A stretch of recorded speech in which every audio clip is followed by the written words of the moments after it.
Dark humour is something that I love to throw into a conversation. Oh my God, I'm yeah. just like sitting at the table and like, after a night out with my friends, and my friend said something like he had a big hickey here, and because we're 12 years old, but and he's gone, oh no, if my mum saw that, she'd be terrible. And I was like, something I'm never gonna say.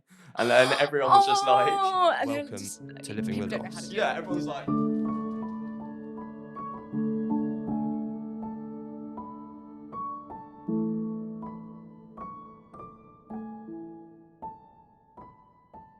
Hello and welcome back to another episode of the Living with Loss podcast. Today I'm joined by a very wonderful guest, Suzie Aries. How did we meet, actually? I think Henry actually brought you up. Henry, the cameraman, said, I've got someone wonderful for you to meet. And I thought, right, let's just get this going. So yeah, here we are. And we have quite an interesting chat today. But so tell us a bit about yourself, who you are, and kind of why you're here. Oh, okay. What a question, just like straight in just there. right in there, deep.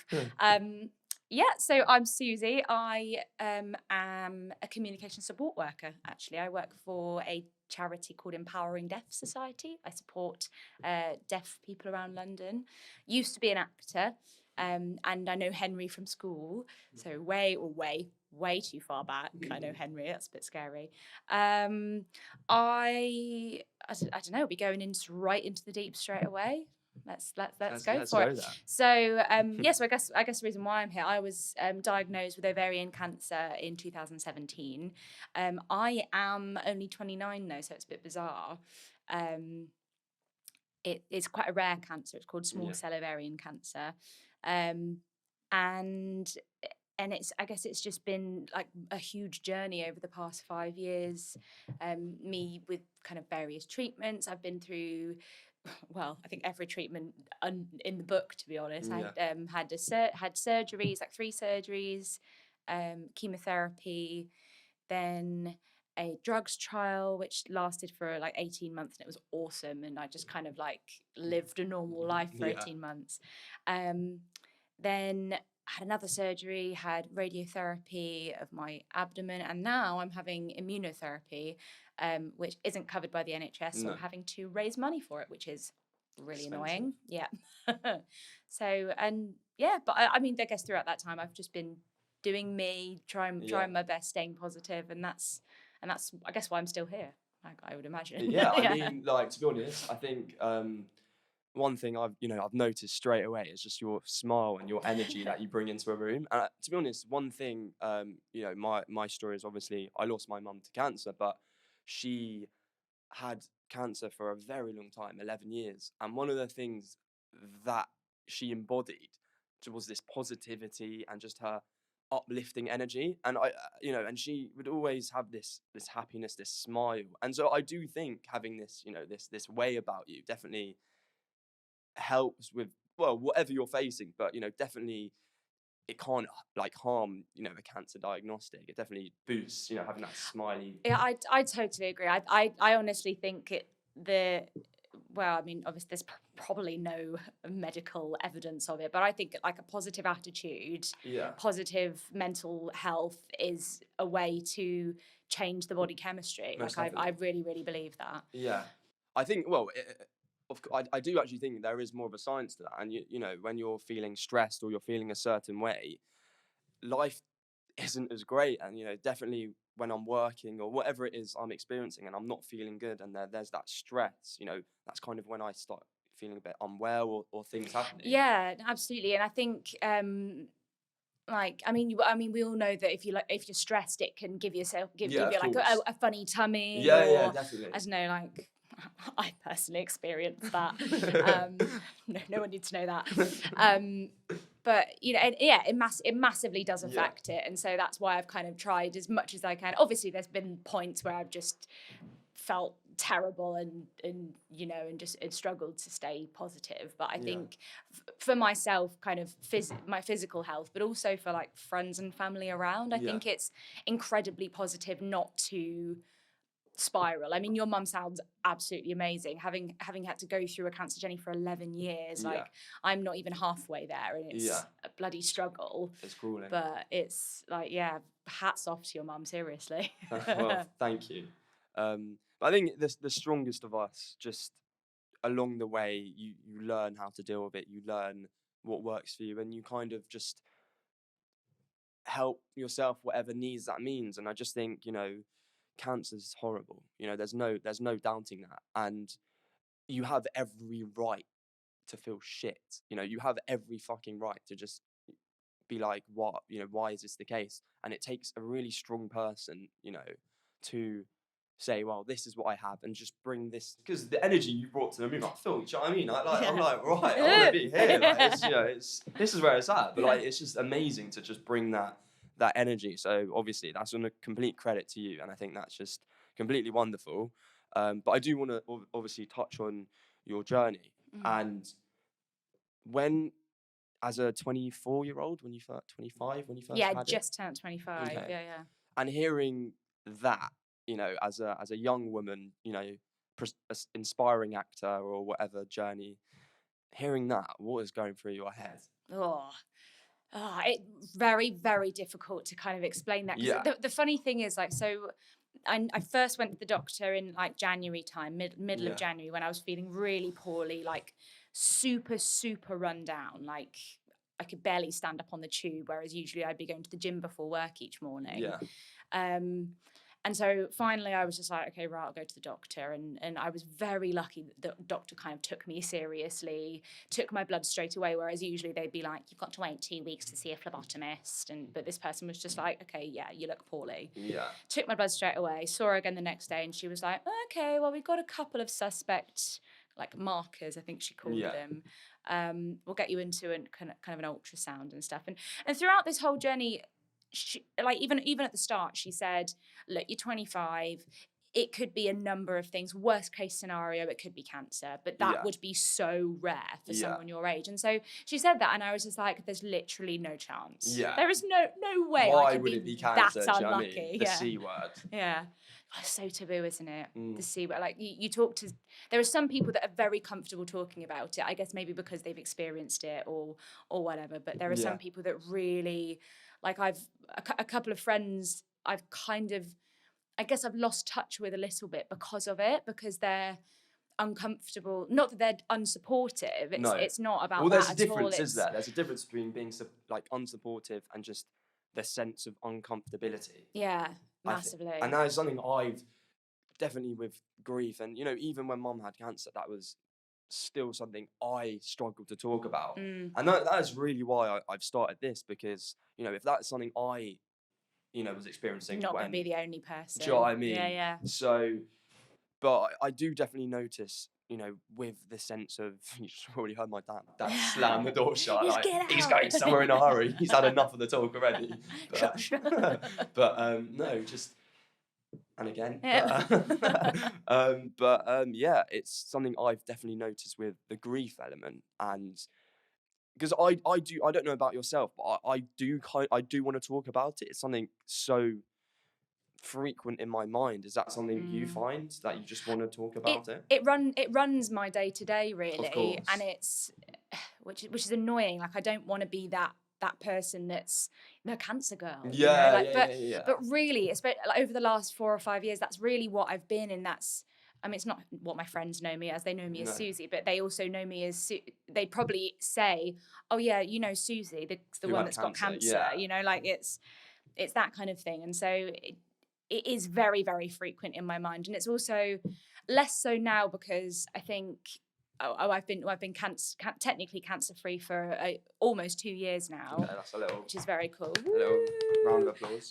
Still on treatment, but it's looking positive for the future.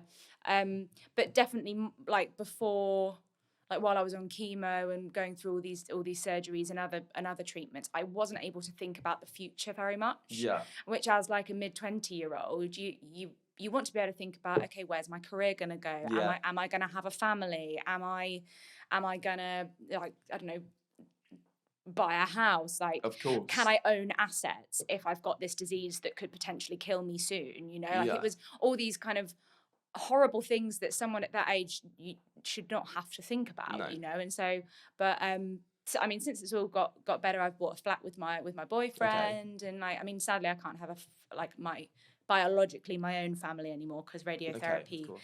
nuked my little raisin ovary that was remaining.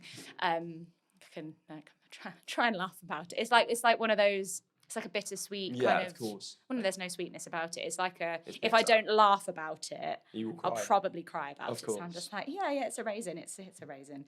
My ovary's a raisin. I'm just like, why?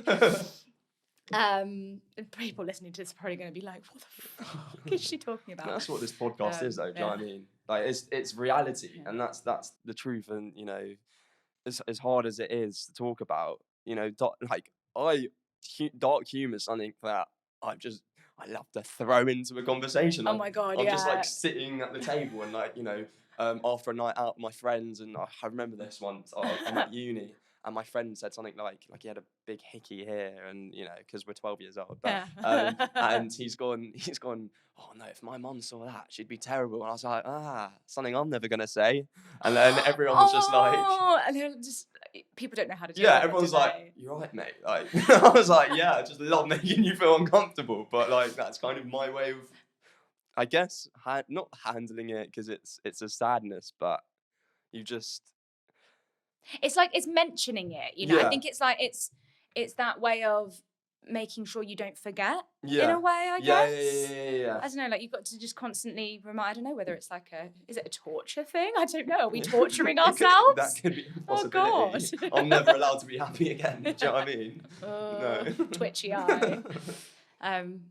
No, but I mean, in answer to the initial question, which we massively detracted from, I always do that. I'm so sorry. As this might take a while. That's what I mean. But yeah, no, it was the biggest shock, massive shock. Like, but it was a long process until I actually accepted it. Really, I had the ultrasound, I had the MRI, which all showed this massive thing covering my ovary. I think it was like 15 by 10 centimeters, humongous.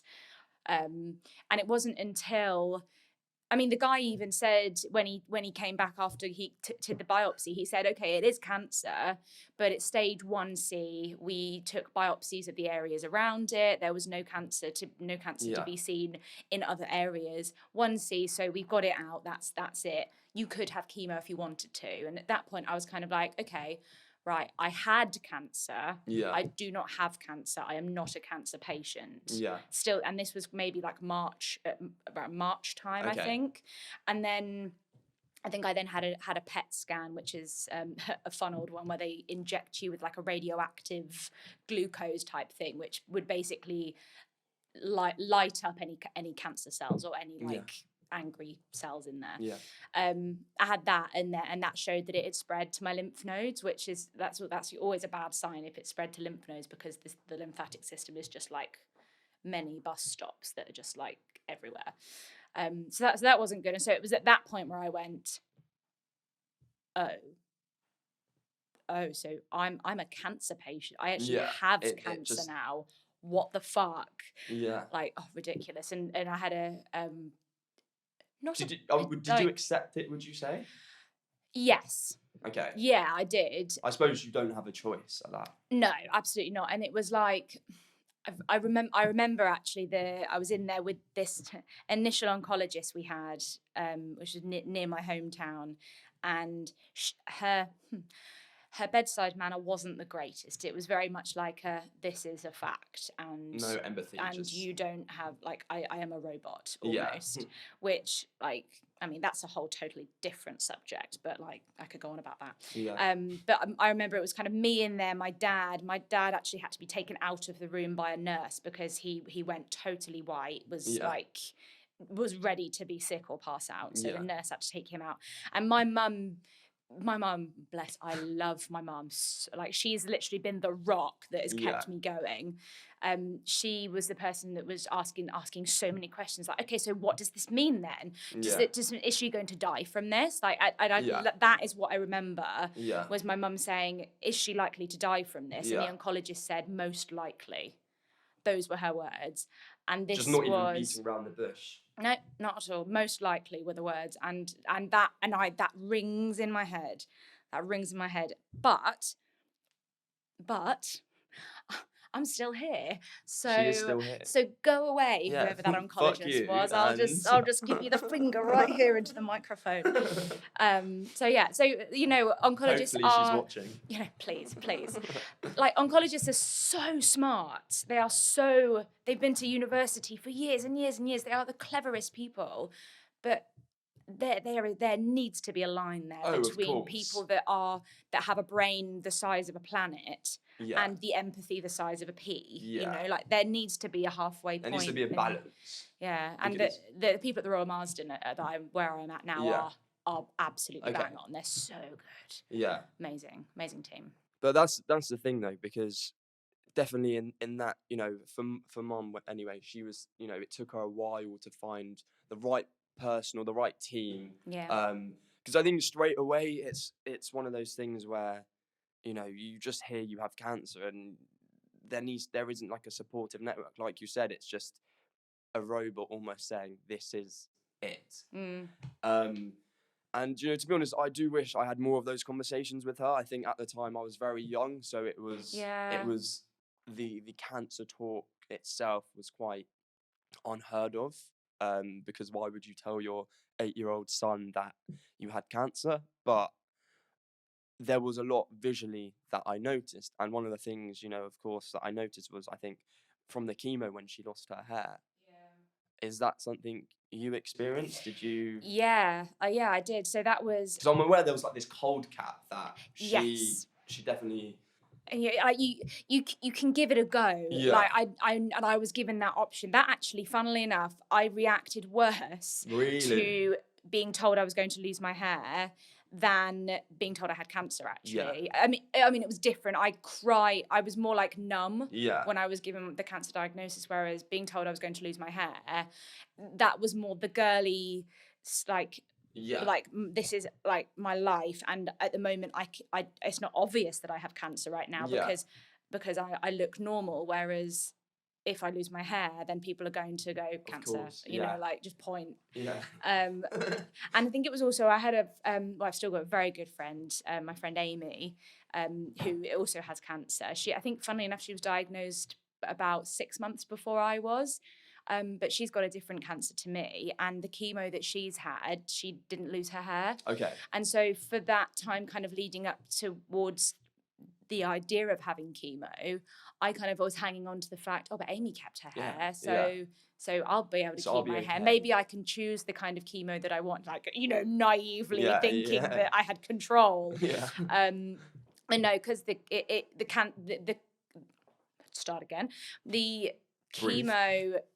chemo that goes with cancers, it has to kind of follow. So the type of cancer that I've got is incredibly aggressive.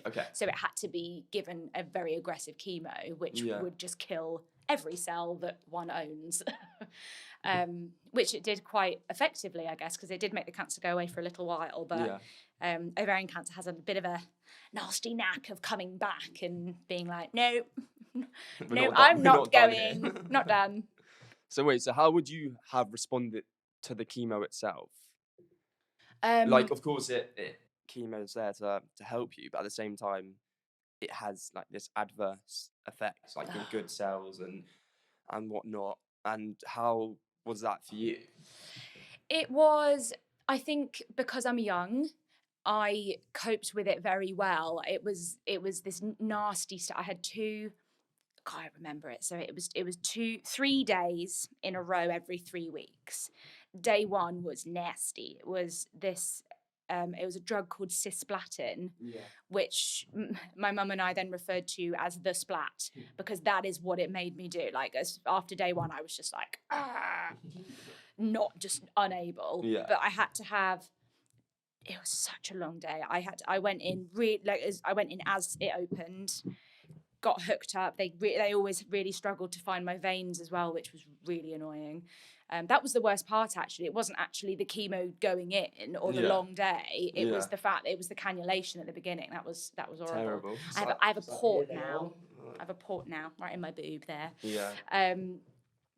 But yeah, so I had a 2-hour bag of fluid to start with for hydration, then 2 hours of this cisplatin, and then another 2 hours of fluid, and then I think maybe like another hour of and then another hour of etoposide, which was another type of chemo drug. So overall, I was in there for 7 hours, probably more than that, because they had to fanny around trying to get into a vein, and then fanny around getting it all out, and give me a break halfway through, or I don't know.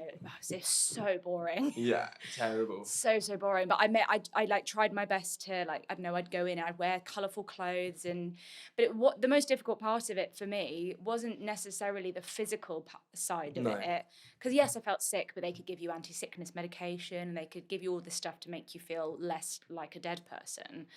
But it was more the fact that I was the youngest by at least 70 years, I'd say. There was so many older people in there.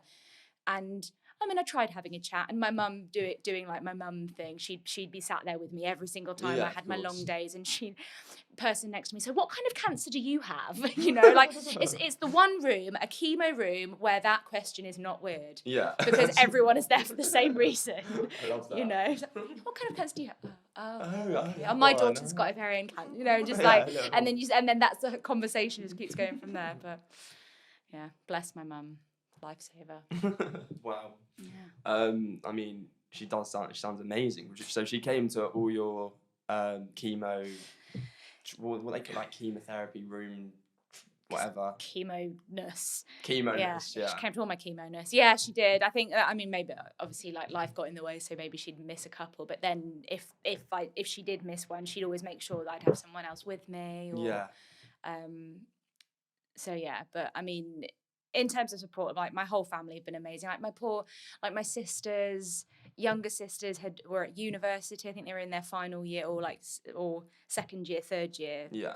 From there, trying to focus on their important uni work, and also the fact that their sister had a very aggressive cancer and could die. Like it was. That's a hard balance. God, yeah. And then like, I think my older sister was starting a new job, and like she was moved into a new flat and stuff, and just like you got. Like they're trying to support me, but equally they need support too. Of course. My dad is the person that fixes everything. He sorts everyone's finances out. He makes sure everyone's happy. He can, I don't know, just help us all in general. Daddy couldn't fix it this time. Yeah. And it was just like, so hard. It is hard, and living with cancer, or it's something that changes a family dynamic, and there are definitely things that I noticed in my life that would be unusual to someone outside of like the cancer realm, or the chemo-ness, or whatever you want to call it. But it was like, the idea that when I was younger, I'd come home from school at like maybe 15, 16, and my mum wouldn't be there, and I would be like, Mum had just gone to the hospital, and she was staying there for the next 3 nights, and for some of my peers that would have been like, what the fuck, like that's really terrifying. But because that was something I was so used to, it was like, oh, she's gone to hospital, oh, I'll see you in a couple of days then. And that was like the norm. And it's until you really get within that circle, a circle no one wants to be a part of, not a fun circle, I'll tell you that. It's not a VIP club, but it's a circle that really, it does change your path in life. And I know obviously you spoke about, you now do like sign language, which is quite amazing. And is that something you've found now, like after your cancer? Yeah, kind of. I mean, it was the whole journey, even through chemo, losing my hair, surgeries, bowel obstruction last year, like being in hospital multiple times. I was still trying to go to auditions throughout that whole time, and it got to the point, and last year was kind of the breaking point where I had this bowel obstruction due to like all the scar tissue and stuff that I'd built up from surgeries and radiotherapy. And it got to the point where I could not consume anything, and so I ended up in hospital for 2 weeks. Then I was back out for 2 weeks, back in for 2 Yeah. weeks.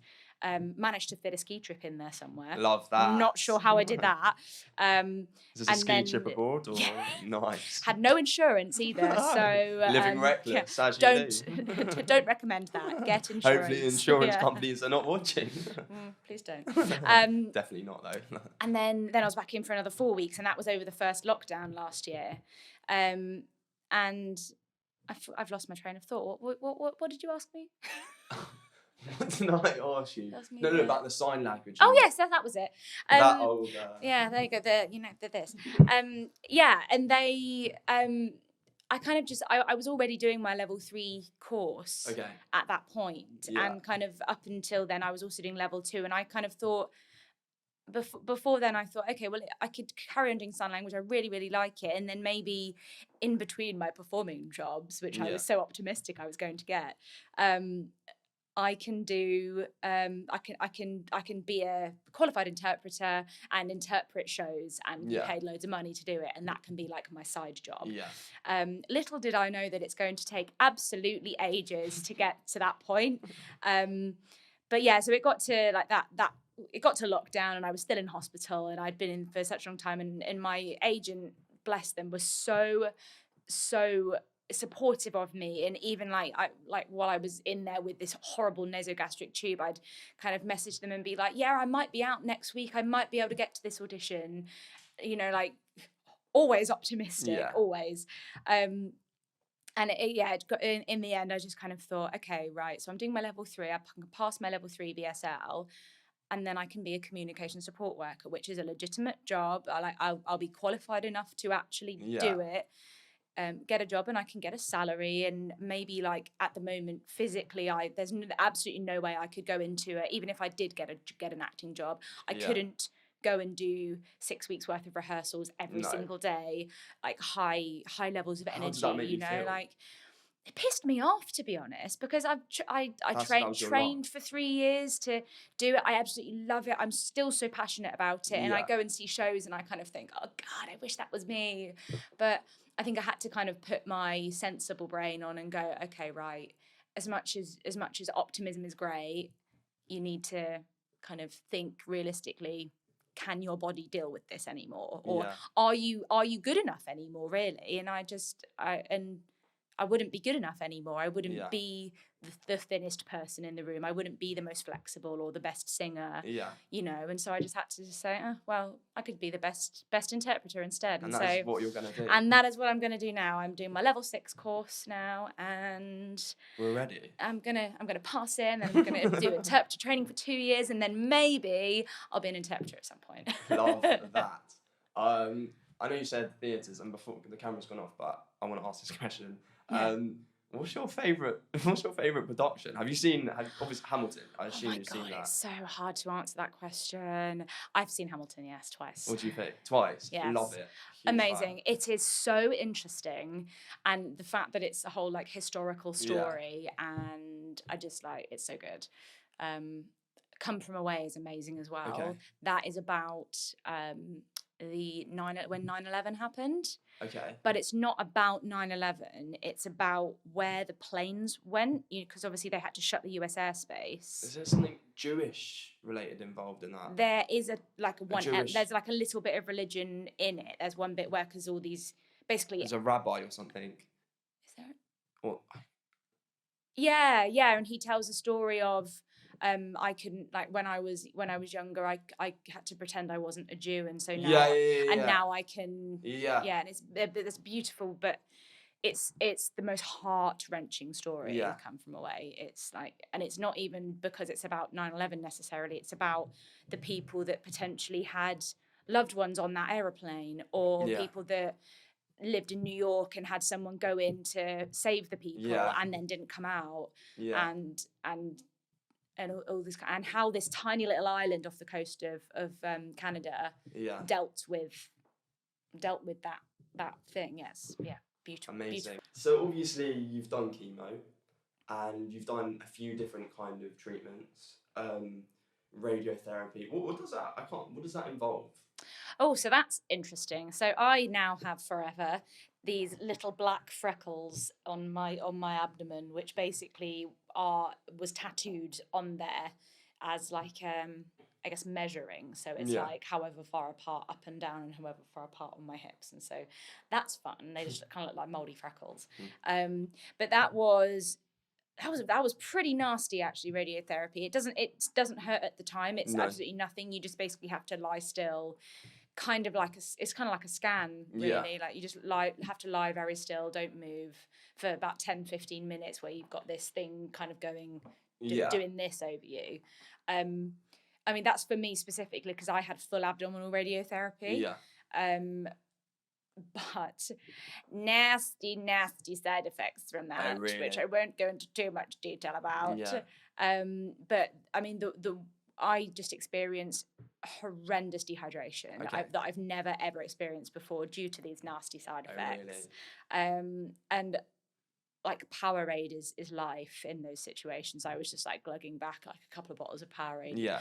It's just the sheer lethargy, and that was 5 weeks every day. And so and at that point, with these nasty side effects, I was terrified to travel anywhere. Absolutely terrified. And I was just like, I don't want to have to get the train, because what if these nasty side effects happen and I have no control over it. And so the Royal Marsden's in Chelsea, and then they've got kind of like I guess they're connected with some accommodation that they have around the corner. And so we shelled out quite a bit, so I could stay there for I think 3 weeks of the 5, just so I didn't have to travel an hour to and from this thing with the possibility of these nasty side effects happening. And so that was annoying, because it was like I couldn't do anything with my day really. Yet I still attempted to do rehearsals for a production, which I then did later on. That was probably the last show I did, actually. It was called Voices from Across the World, and it was a very, very good friend of mine, Tim Thomas. I like that, Tim Thomas. Excellent name, Tim Tom. A little alliteration. He actually co-wrote the theme tune for Rainbow, you know, way back in the day. I wouldn't be able to sing it to you. But it like the one with like the dog, and I don't know. I'm not slightly. The dog. There's a dog in it. Wait, you don't mean like Rainbow? Oh, with the zippy thing. Oh, I wouldn't know. No. Huh? Not Come Outside. Different. Same thing, though. They're all at the same time. Are they? Oh. I loved Come Outside. Just a voice through the walls. Come outside. Anyway, he co-wrote Rainbow. Plug. And so he writes all these musicals, very talented gentleman. So he wrote this a couple of musicals which he wanted to put on, and so we went and did these shows, and they were fab, and I got the lead part in one of them, which was really, really exciting, because I mean, yes, it was kind of like you're my friend, so I'll give you the part. But sometimes you have to. Like, it's the people you know in this industry, you know, So I absolutely took that and was just like, I will play your lead character. Thank you very much. I deserve it. And it, you know, I've worked for this. And so I did the rehearsals for that throughout the last little period of this radiotherapy. Not sure how I managed that. But I did, and I did it, and it was fine. But the radiotherapy was not pleasant. No.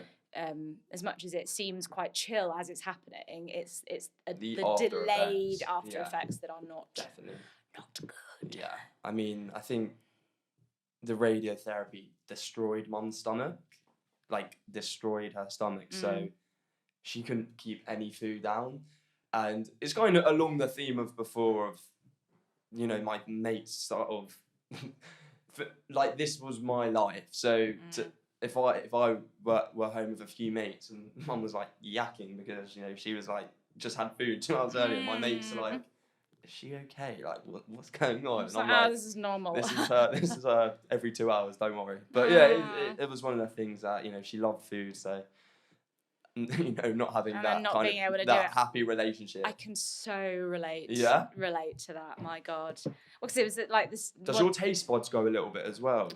No, so that was what was interesting, is that a lot of chemo can affect your taste buds, and you can like taste like like got like an iron taste in your mouth or whatever. I didn't get that with the chemo. I mean, I felt sick, but I could still eat. Okay. I wanted really simple food like cheesy pasta. Okay. I didn't want I think my mum made a curry one night and I was just like, no, that's not a bit of me. Don't want that. No, thank you. But yeah, oh no, I had to basically, because I have grown up being given the kind of like high fiber and vegetables and protein and carbs, and that is what your plate should look like. And you're going to have brown bread, not white bread, and brown pasta, not white pasta, and all this kind of stuff. Brought up with that, and then suddenly, like having radiotherapy, you were told, do not eat fiber. Do not eat vegetables. If you do, you will regret it. And so there I was, kind of like living off of chips, and which went again, like some people would be like, yes, the best diet ever. But I was just like, oh, I miss my vegetables. Yeah. So yeah, you miss the greens. Yeah. Bit of broccoli. I like a vegetable. Yeah, so do I. What about Brussels sprouts? Where do you stand on that? Absolutely. However, anyone else with me would probably ask me not to. It's definitely if you're in a confined space. Yes, don't do that. I mean, I have to take my hat off to my boyfriend dealing with me for, almost 5 years actually. So we met about a month before I was diagnosed. Oh wow. And he stayed with me through this entire journey. Absolutely amazing guy for multiple reasons. One being that he can tolerate all side effects that various treatments have given me, including very smelly farts most of the time. We love to hear it. And I'm not embarrassed to tell everyone. Not at all, it's normal. But what was I going to say, because you mentioned diet, and obviously doctors and oncologists and all these, I don't know if oncologist is the right word, but all the doctors, have their holistic and all these different kind of medications or whatever that works. Was dieting like a kind of, because one thing mum she changed her whole diet, and she went from, she had no meat, she had no anything like that. It was just purely like vegetables and healthy. And I know you said you didn't have that during the radiotherapy, but is dieting something that like was recommended? Not to a massive extent. It was more I just made it a point of just trying to eat as healthily as I possibly could.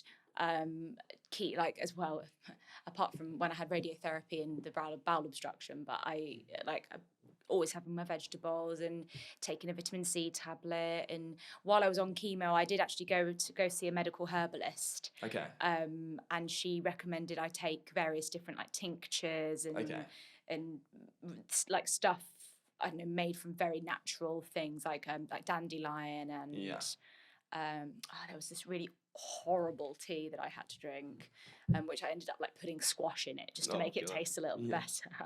And so I had little like tablets and stuff just and most of it I think was like an anti-inflammatory to have as little inflammation in the body. So I had like vitamin E tablets, vitamin B tablets, vitamin D tablets, like just all of the vitamins to just get rid of any inflammation that the body could possibly have. I do know that you can see some doctors that are like medical dietitian things, and they can tell you, oh yes, your cancer feeds off of this and feeds off of this, and so some people are recommended to drastically change their diet. I don't fully believe that. I think if you can just eat a healthy diet. I mean, and there's things about meat. I don't eat that much meat anymore, mainly because of the bowel obstruction last year.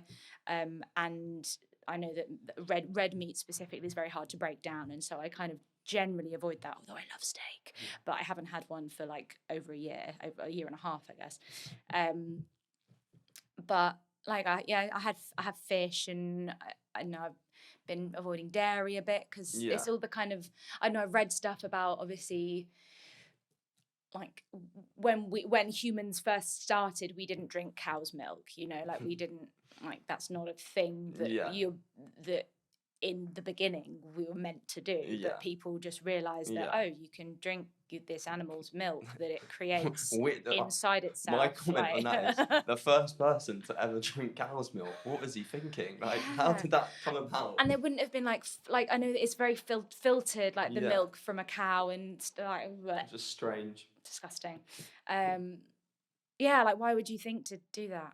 Very, very odd. But so dairy I'm a bit like here and there with, I don't know, I basically just try and eat as healthily as I possibly can, and I don't take anything to heart. No. Like it's Well, I do think with each cancer journey it's an individual battle. So much. And like whatever the individual decides is best for them. And obviously we touched on at the beginning, the positivity, I think fundamentally is, it definitely helps. Obviously I've never had cancer, but from watching my mum and, I reckon, and there probably is a science in that, I'm not here to quote anything, but definitely I do see the positivities in that. But obviously it's an individual journey, and that's why I think it's really hard. For one thing I know mum found hard was, sometimes doctors say, well, this is what is best for you, but you don't know my body. What's best for Joe Bloggs might not be best for Jane Bloggs. You know, like that could be totally different. Do you think you know your body quite well? As in, I know this bitch very well now. I mean, yes, and I guess I'm annoyingly, I am so aware of my body, and I think about that a lot, because I'm just thinking like everyone else, they don't have to think so much about what they eat. They don't have to think about, I just felt something funny, but equally, I think the fact that I am so aware of my body, and I know the ovarian cancer symptoms back to front, I know what to look out for and all this kind of stuff, and I've kind of made that my mission since my diagnosis, to try so hard for people, especially younger people as well, because even if I had known the ovarian cancer symptoms before my diagnosis, would I have actually noticed them, or would I have actually taken them seriously? Probably not. And so the same thing would have happened. I would have been diagnosed at the same point. Whereas if younger people actually like take it seriously, not like I'm going to die kind of thing, but like just take it seriously. And if they are a bit worried, go and see the doctor and tell them that they want a CA125 test, and like go in knowing exactly what they need to get checked. And more likely than not, it probably is like IBS or something, but it's that one time, it's that Suzie Aries percentage where and you're not aware of it, that things can just kind of go up shit's creek. Put it simply. I think that's true. I think as young people we don't perceive that anything bad can happen to us. Why would you think that, I'm gonna, this is gonna be my life? Like, why would that be? I'm immortal. I am young and I'm immortal. You're drinking, well, from experience, you're going at uni 5 times a week, and you're just a warrior. But the truth is, like, life, and with cancer and loss or whatever you experience, it's not like an age thing. You're not like, all right, you're safe until you're 45. Cancer doesn't give a shit how old you are, to be honest. Cancer, like with the morbid thing, for my cancer specifically, I know obviously there's leukemia and a lot of children are affected by cancer there, but my cancer has even affected babies. And you think like, this is a baby. It doesn't even barely even has an ovary. How can you possibly, how can you do that? But I mean, the very lucky thing about me, though, because I think some people with my cancer, they found that it's a genetic link, which means that if they have any sibling, like female siblings or mum, auntie, whatever, they all have to kind of go, so it's similar to like the BRCA gene in breast cancer. I don't know. I think the gene mutation for me is called a SMARCA4, SMARC4. marker for? I don't know. But it turns out for me specifically, they did genetic testing, and it's not Okay. genetic. I created it myself. Aren't I clever? Thank you, body. So silly. Thank you. Thank you. But I do want to. One of the treatments that I know you've had is immunotherapy or immunotherapy, which very spenny from what I'm aware of. How's that? Like that's just something you're cancer free, but you need to continue doing that to prevent it coming back. And from my understanding, it's something that it like kind of trains your body to recognize. Yeah, it's like it how I know it. I'm sure there's a much more scientific way. So don't any scientists listening, don't quote me on this. But it's like it takes off the rose tinted glasses. Yeah. And it kind of goes, oh, there's cancer, let's kill it. Yeah. And it trains the body's immune system to be able to do that. Whereas I think normally the immune system can't see the cancer, and it's just like, there it is, and it's just like, oh, hey, bud, you know, and it carries on. But now it knows it as an enemy, and it kind of, I guess, I don't know, I like to think of it, it plays like Pac-Man, you know, like, waka, waka, waka, waka, waka, waka. Yeah, that's me. And so I think the idea is that, I mean, the problem is because my cancer is so rare, there's so little research into what works. I'm going on a study that was done with, I think it was about 4 girls with my cancer. And after 2 years of, well, it was radiotherapy followed by 2 years of immunotherapy, or in conjunction with, 3 out of 4 of them became cancer free. Okay. And have been cancer free for like ever since. Okay. And with this cancer being the type that does tend to come back, being cancer free for then long term is unheard of really for it. And so whereas like well-known cancers like breast cancer, they'd probably base treatment options off of 3,000 out of 4,000. Yeah. This was all I had. And so I was just like, right, let's do this. And it so far has been absolutely amazing. I don't really get any side effects. I feel a little bit tired afterwards, I guess, but no nausea. It's half an hour like infusion, like vein infusion. I mean, it's just expensive. Yeah, but you've done some incredible things to raise money. Yeah. Oh my God, yeah, and you know the people that have, I've started this crowdfunding page because one of the ladies on the study actually, who I know quite well, her name's Emma, she had to do the same as me. She had to get this immunotherapy, but she had to raise a load of money for it, and so she basically helped me do what she did, and she was very, very successful with her crowdfunding, and so she gave me loads and loads of advice and helped me, and it was absolutely amazing, and I owe her a lot for all of the help that she gave me with it. And so we've done, my godfather did, he runs an advertising agency, and so he helped kind of get it out on social media as kind of the big kick, and created a video for me. Was that Suzie Aries? Was it your thing? It was the initial video. Your Facebook page. Oh yeah, so my Facebook page, Suzie Aries kicking cancer's butt. Plugging that, okay. Yeah, nice. Suzie Aries kicking cancer's butt. And so he kind of we posted it on there. And then, I don't know, I guess did the Facebook kind of targeted marketing thingy. Nice. And it went mad. Okay, wow. Went totally mental. And we got, I think it was almost 100 grand within a couple of months. Okay, and that was amazing. Like, oh my God, great. So that kind of took the weight off for a bit and went, okay, well, I can afford at least 12 treatments now. Isn't that disgusting? 12 treatments, 100 grand. Silly. And so from there, we did kind of like the odd fundraising thing. This was like kind of pre-COVID. So we did a couple of hockey tournaments, which was amazing, organised by some friends. Not quite. I like hockey. Not. I was actually watching it this morning because it was on the Olympics. Yeah, one of the players in the men's in a previous tournament lost, like he got hit and basically lost his vision. Something he had like a big I don't know his name, but the commentators were saying. Yeah, he has like one eye or something, and like he has this big mask. Yeah, he's got no middle vision in one eye, and then no, I think, peripherals in the other.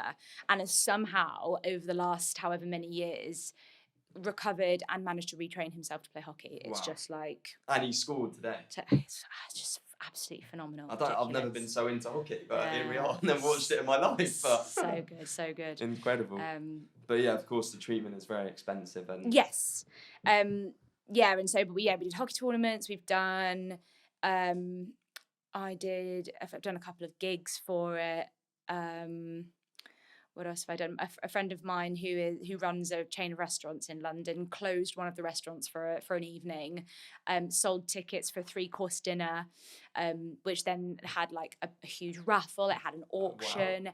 Any extra drinks that were bought, every single penny of that evening went to me. I think that evening just by itself raised 15 grand. Amazing. That was absolutely amazing. And then you went and booked a holiday to Marbella. And then I used all that and went somewhere nice. No, unfortunately sadly not. Yeah.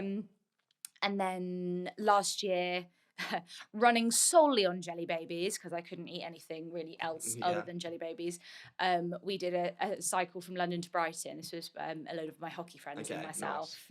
Nice. So that was about 60 miles.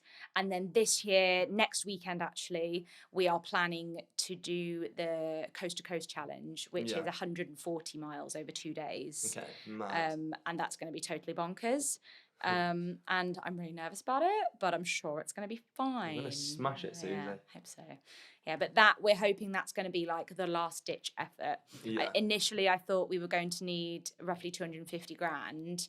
We're on about 206, I think, plus a couple of huge donations which people gave, which I'm like, oh my goodness, which went directly into the fund account to avoid the card charge, because I think sometimes on these GoFundMes like or stuff there's commission that's taken or card charges or whatever, and so with any big donations that have been given, I've put them directly into the account. So it is slightly more than 206. I think we're on probably about 220, I'd say.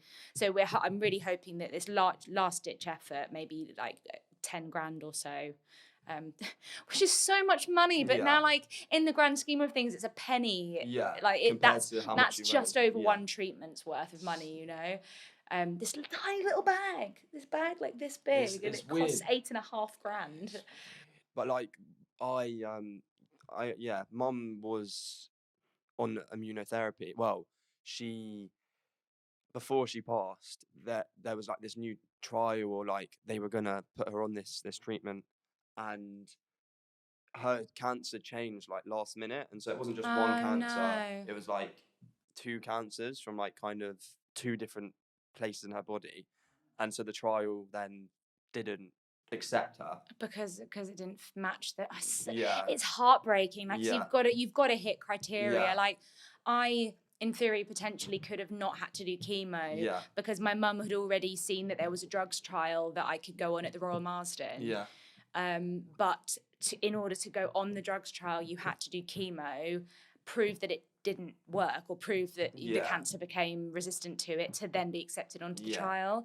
And I was just like, but I could avoid losing my hair. Yeah. I'm feeling like crap. But no, you've got to hit the criteria with these trials. But but no, immunotherapy, like if they can do more research into it, like if there's ever anything I can do to, I don't know, boost like funding for it, or like, I don't know, like if there's like an immunotherapy charity specifically, but it's just like if they can make it a standard treatment to work for any cancer, not just ovarian cancer, but like anything, it would just give people their lives back. Yeah. Because I honestly find it fine myself. Like chemo was manky, and I'm young and and just about handled the 6 rounds, whereas older people who get ovarian cancer, all funnily enough lung cancer was I had the same chemo that they give to people with small cell lung cancer.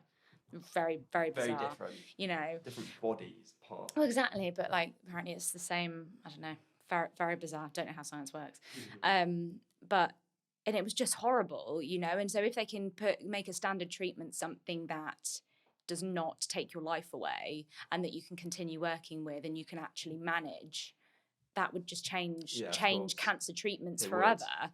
It would allow people to live healthily with cancer, you know, and that's kind of takes the tabooness away from it, takes the kind of away from the cancer diagnosis. Like, that's, I mean, ideally cancer wouldn't exist at all, but Yeah. I mean, as it already does, and there's nothing we can do about that. The statistic used to be 1 in 3 people have cancer, and it's now 1 in 2. Yeah. I was just like, That's maybe crazy. I'm not as rare as I thought. Yeah, I'm not that unique. Yeah. Just sad.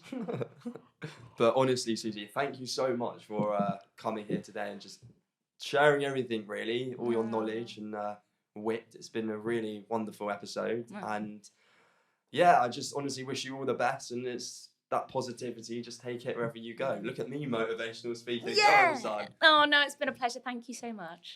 But before we do wrap it up, I want to ask one question, and what would you say to someone who's just been diagnosed, like a young person who's just been diagnosed with cancer?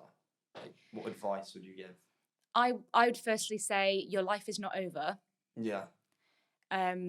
And I mean, we've already said it a number of times, but its positivity is hugely key. Don't think that you're dead, because you're not. You're not dead until you're dead.